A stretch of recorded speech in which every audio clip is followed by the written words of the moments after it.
जय Shri Radhakrishna Depp channel को स्वागत जनाई चलतु आरंभ करवा आज वीडियो।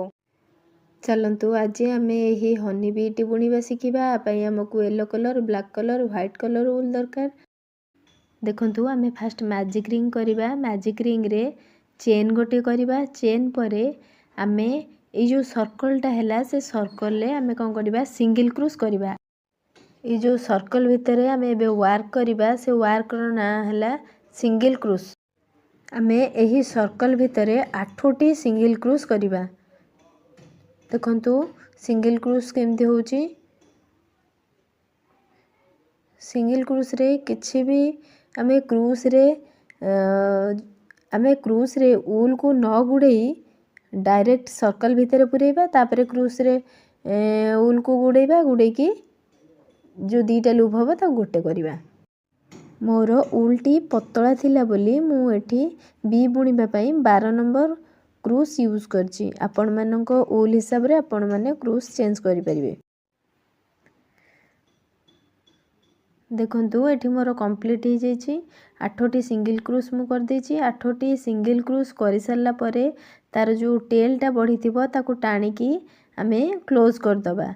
क्लोज करला परे हमर जो फास्ट आम जो सिंगल क्रूज करथिबा तारी ऊपर आम कौन करबा ना गोटे स्लिप स्टिच करबा।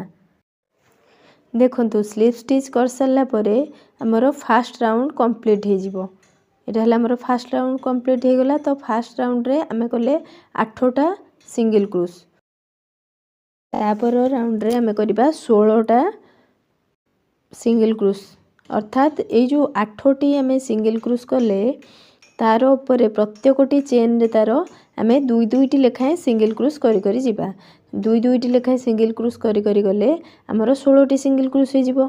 तो आपण माने जदी बी बढ़िया पई कि कमेया पई चाहुचंती फास्ट आमे जो 8टी सिंगल क्रूज कले सेथिरे आपण माने 10टी नै परिबे 12टी सिंगल क्रूज नै परिबे। नहले जदी आपण माने बी टा को छोटो करबा को चाहिबे ताले 6टी भी सिंगल क्रूज नै परिबे।